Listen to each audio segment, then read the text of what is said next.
Pietro, hagamos de cuenta que estamos en mi restaurante, Boliche Las Lamparitas, el bodegón. Aceptás el plato del día, tenemos hoy un pastel de cordero, el vino lo elegís vos.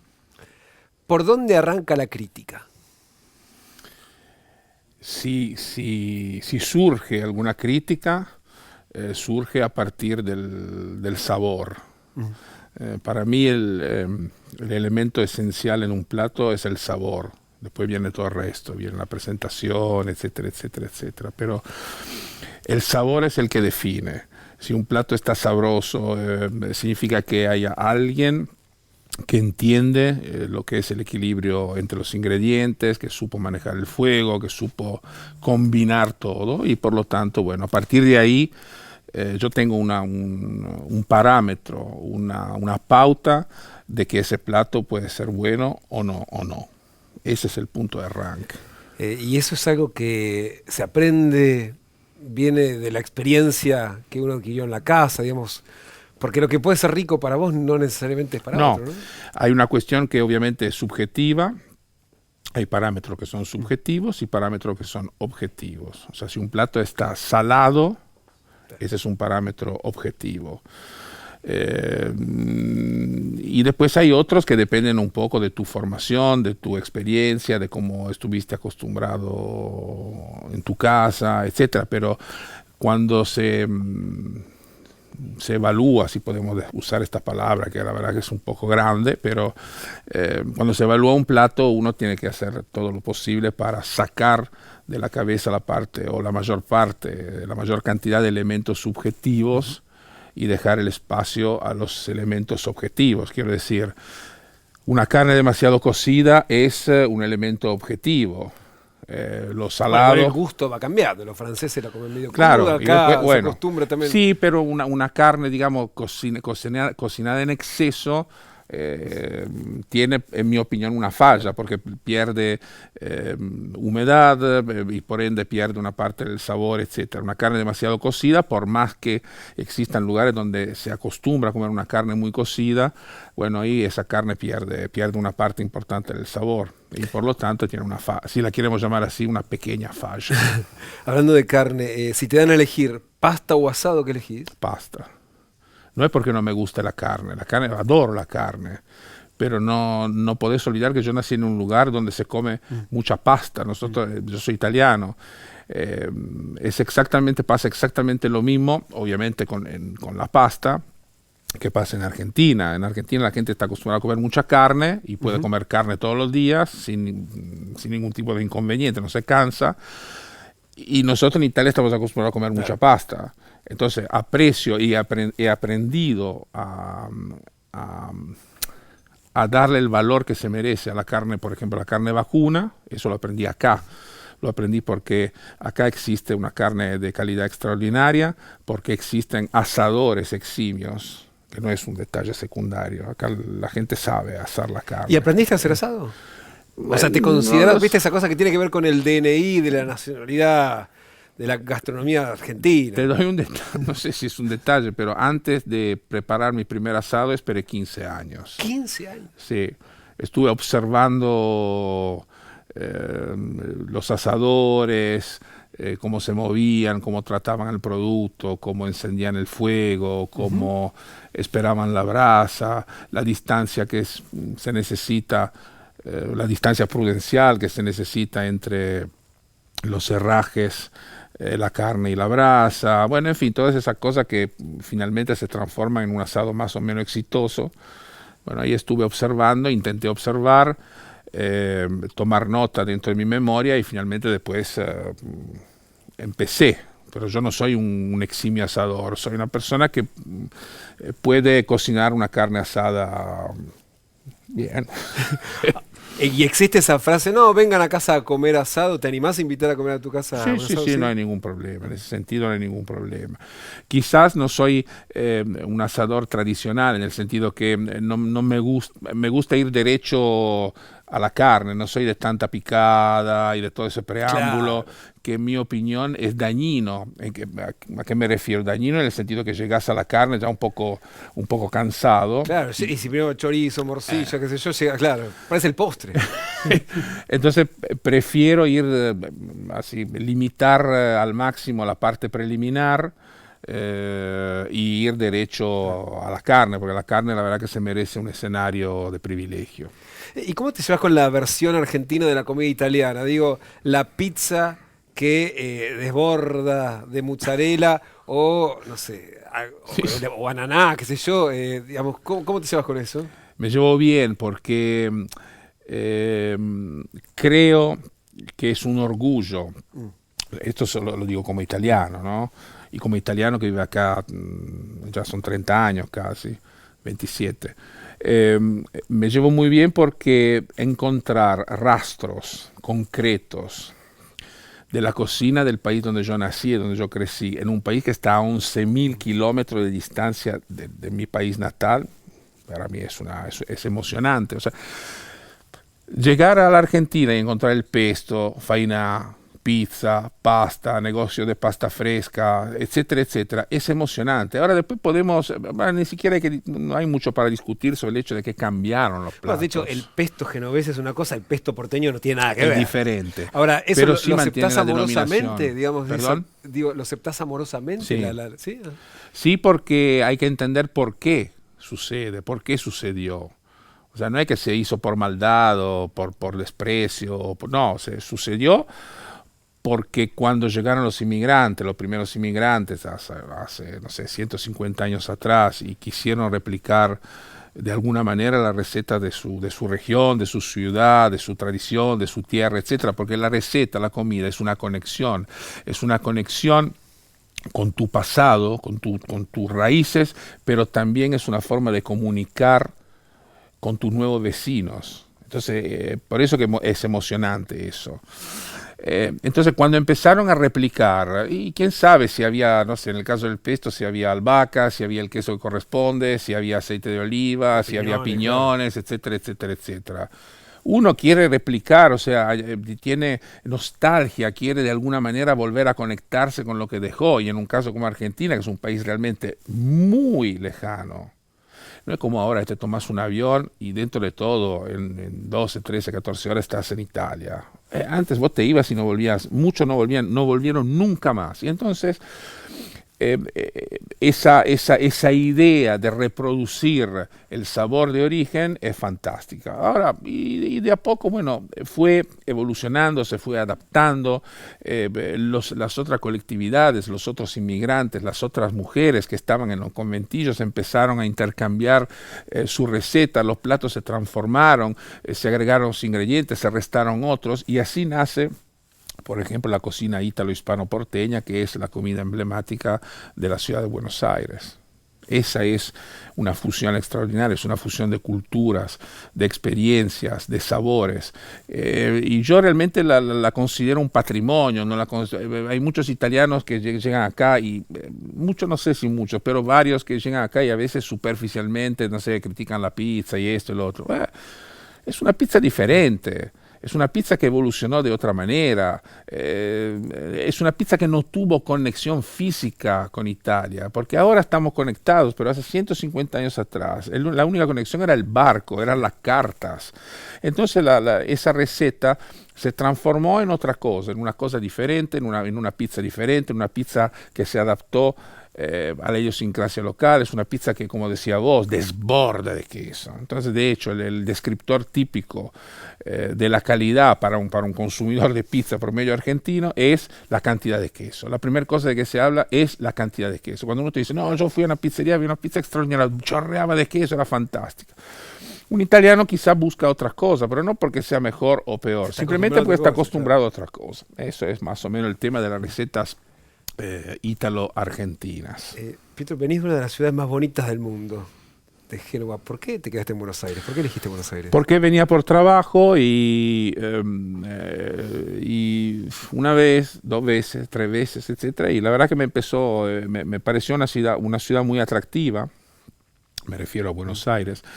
Y además creo que hay una cuestión, no sé si genética, pero que los genoveses tienen en su esencia, esa cosa de viajar, de conocer, de establecer nuevos horizontes, etcétera.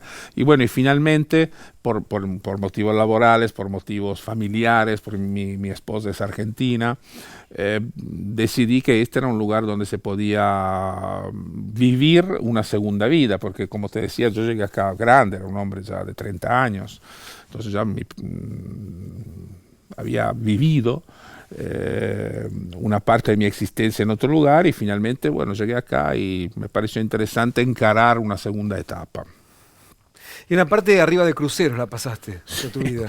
Eso fue no, una parte, sí, una parte interesante porque la empresa italiana donde yo trabajaba tenía una unidad de negocio sobre los buques de crucero.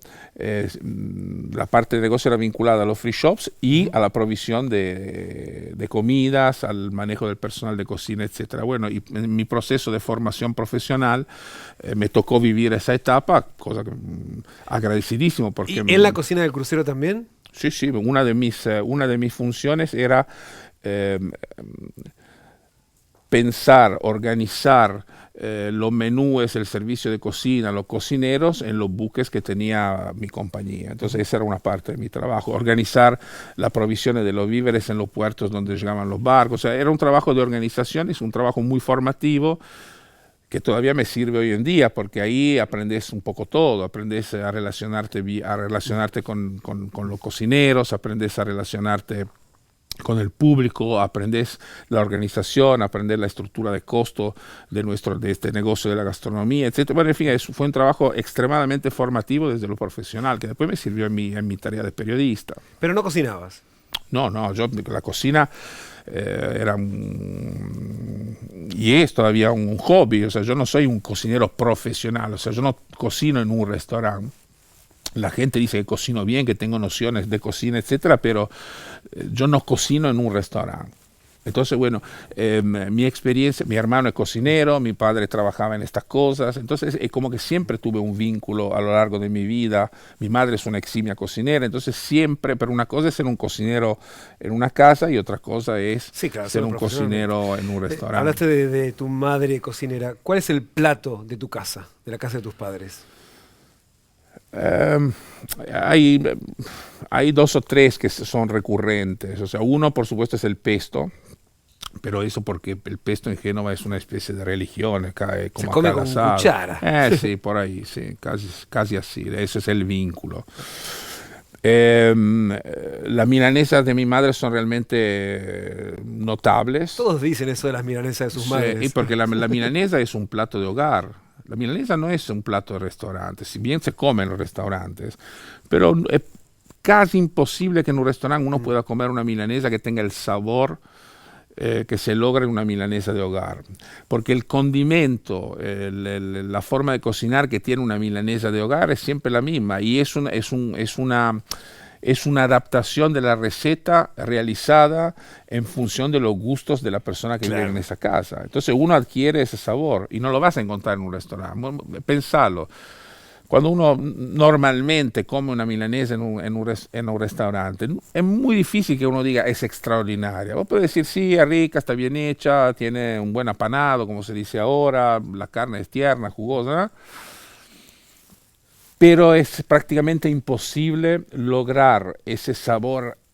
Bueno, volvemos al sabor. Es casi imposible lograr esa ecuación, esa fórmula imposible de replicar que tiene el sabor de la milanesa de tu casa. Es lo que le pasa al crítico de Ratatouille, ¿no? Más Cuando o menos encuentra ahí el sabor de la casa de su madre. Es así. ¿Y cuál es ese sabor que a vos te provocaría ese éxtasis, como el del crítico de la película?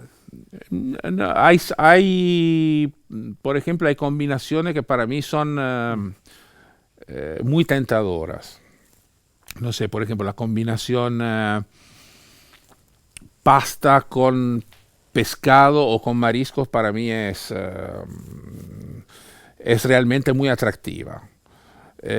Como que eso es bien que no ves. No, o sea, sí, pero esa fusión entre, no sé, por ejemplo, no sé, unas almejas. Acá en Argentina hay almejas que son extraordinarias, esas almejas patagónicas, fabulosas, grandes. Entonces, cuando se cocinan esas almejas que largan su agua, su jugo, etcétera, bueno, juntar esa agua con un poco de vino blanco, con el aceite de oliva, con un poco de ajo, con un poco de ají picante, etcétera, bueno, esa fusión, los japoneses lo llaman umami, es el sabor perfecto, es el sabor que te hace explotar el cerebro, porque hay una conexión obviamente entre el paladar y el cerebro, y hay sabores como por ejemplo el de la milanesa, que es la milanesa frita, porque gusta mucho y porque desprende unos sabores que activan unos mecanismos en nuestro cerebro que desencadenan el apetito. Es científico, o sea, no es una cuestión. Uno se come 100 milanesas. Entonces vos no podés parar de comer, porque el cerebro pierde el freno, pierde la capacidad de parar. Por eso que vos podés comer tanta milanesa o tanta empanada o alguna comida, etcétera, porque esa caramelización generada por lo frito, bueno, genera ese mecanismo, o sea, entre el paladar y el cerebro. Y entonces uno no puede parar de comer. La reacción de Maillard, como se llama. Exactamente. Ahora estás recorriendo el país haciendo un recetario federal. Sí. ¿Todavía tenés margen para sorprenderte con sabores nuevos? Sí, o ya... siempre. Por ejemplo, alguno que hayas descubierto.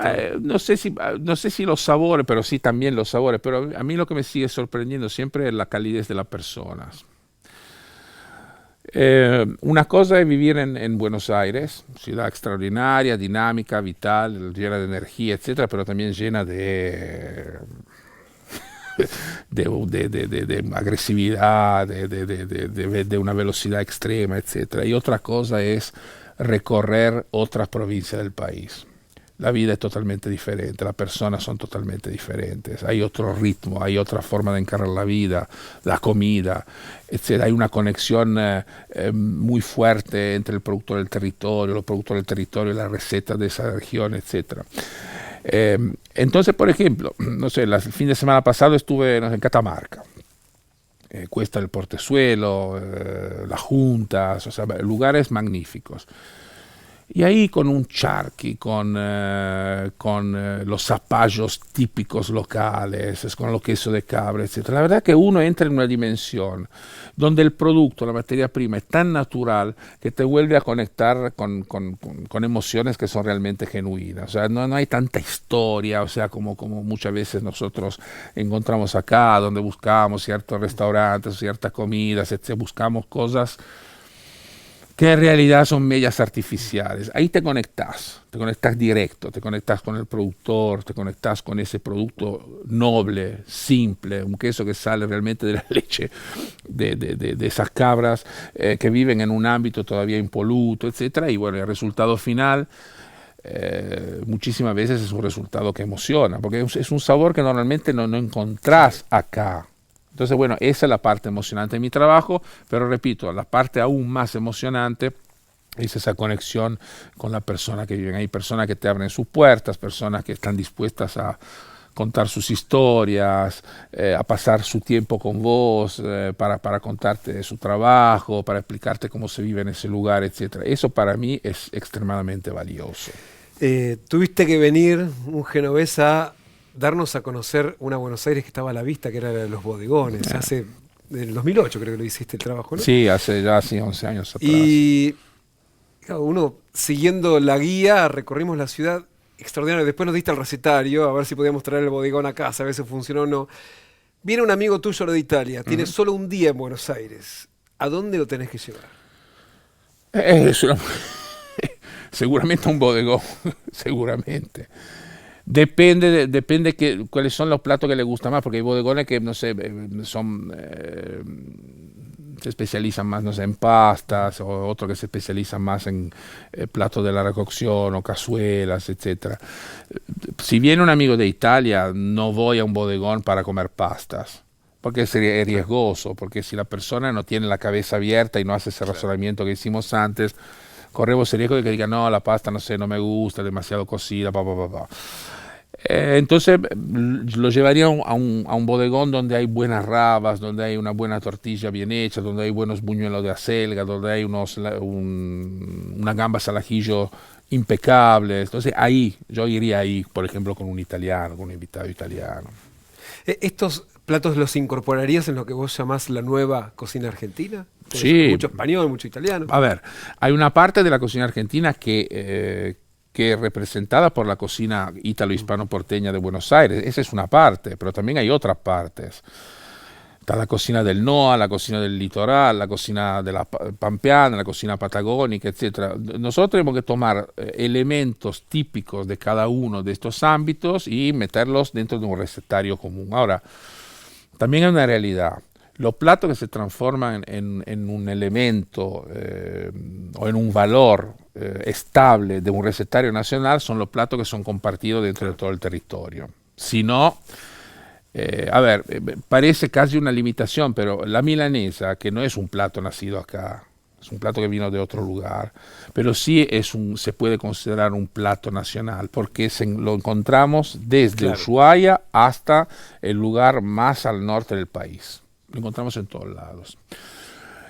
Entonces hay platos, la empanada es un plato representativo de nuestro territorio, porque la encontramos en todos lados en diferentes variantes. Después podemos discutir cómo se preparan, etcétera, etcétera, pero es un plato que está presente en todo el territorio.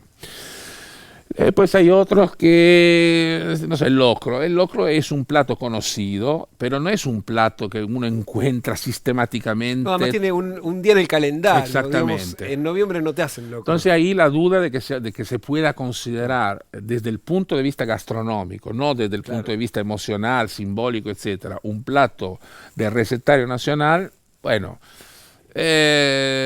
sí. No sé, hay que pensarlo.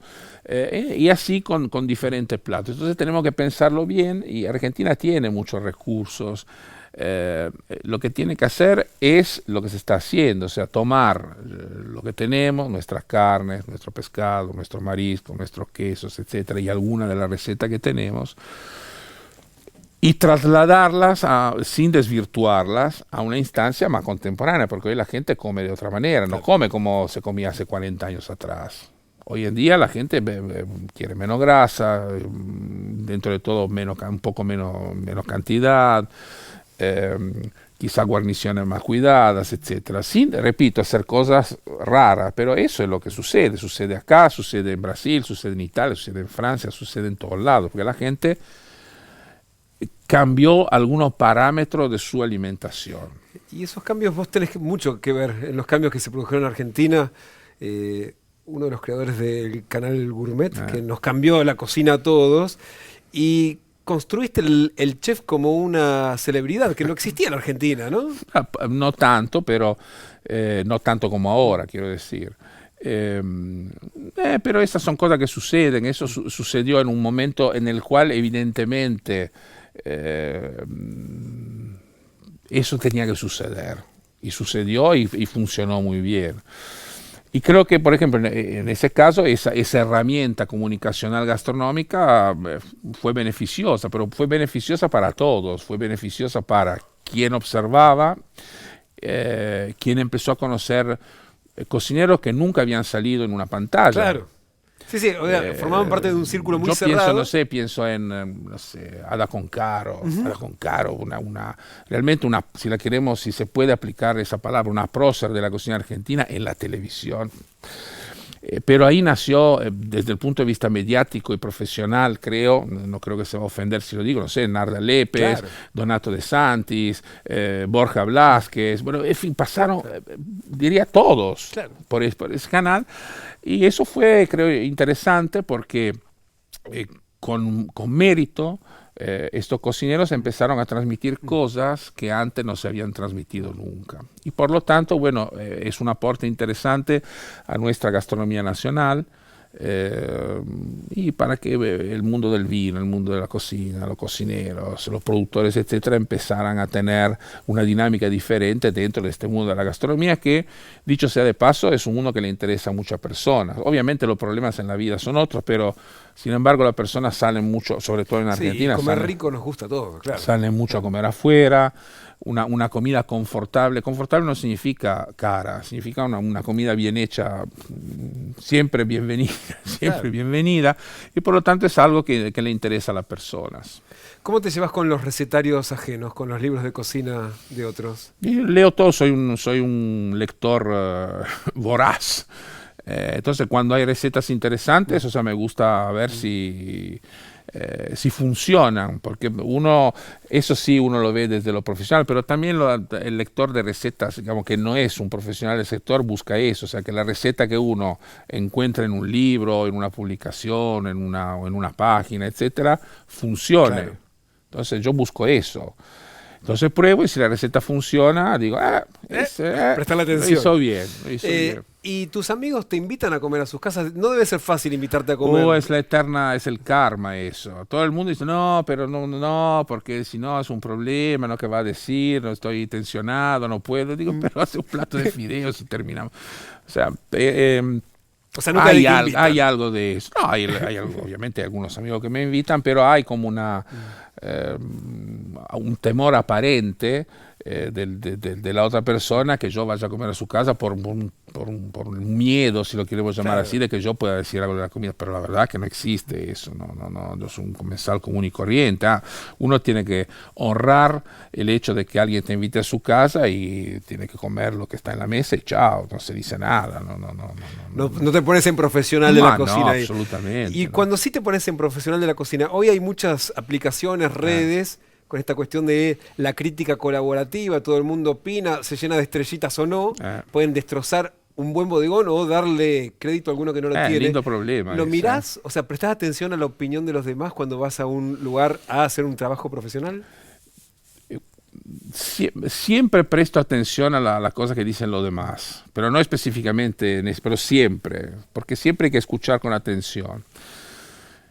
Soy bastante crítico sobre ese tema. Crítico, digo, todavía no. A ver, funciona, porque evidentemente funciona. Sí, uno no va. Si tienen dos No, estrellitas. quiero decir, funcionan todos estos sistemas de evaluación colectiva, etcétera. Evidentemente funcionan.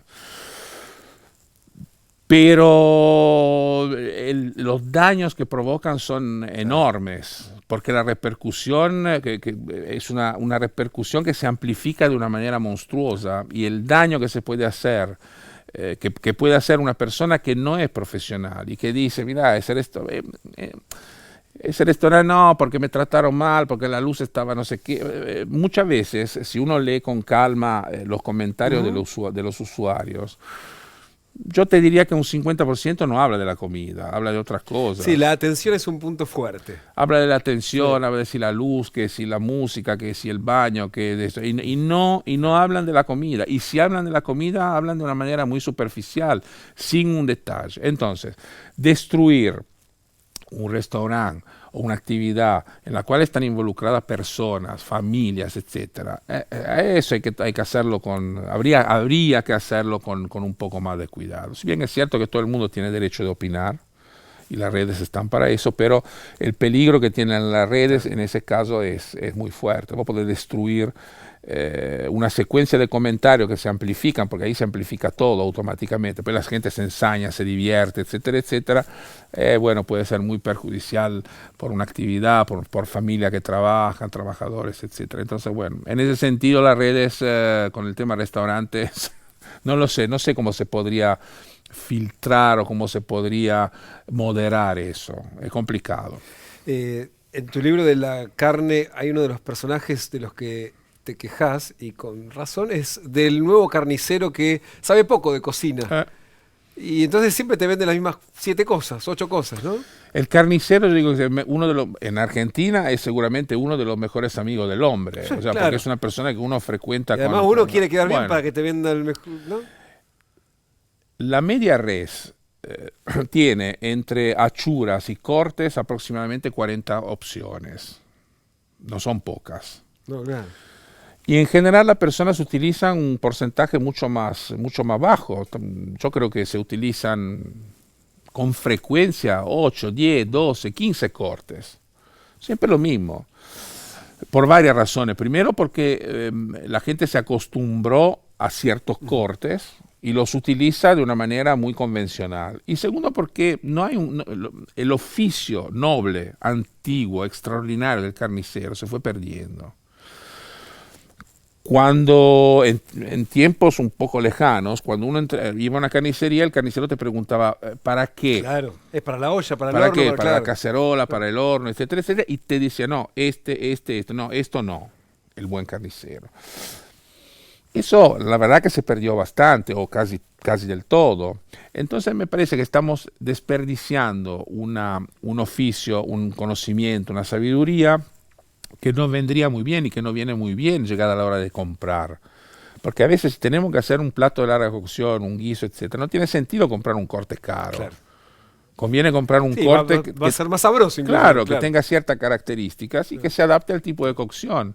Y quizá gastamos menos, o seguramente gastemos menos, y tengamos matices de sabor que hasta ese momento no habíamos encontrado. Entonces me parece que tanto desde el lado del carnicero como desde el lado del consumidor deberíamos ser un poco más curiosos, empezar a interactuar un poco más entre cliente y el carnicero en este caso, para ver si podemos ayudarnos mutuamente del lado del carnicero para que venda más cosas, y a nosotros nos sirve porque podemos gastar menos, podemos optimizar nuestro plato, podemos preparar platos más sabrosos, que tengan una textura diferente, etcétera. Así que bueno, esa es una asignatura pendiente, o por lo menos algo que se fue diluyendo con el tiempo.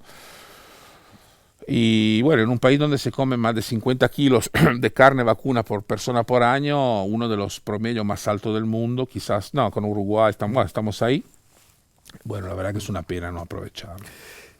Pietro, si tuvieses que elegir un plato o un sabor, un ingrediente para llevártelo eternamente, ¿cuál sería?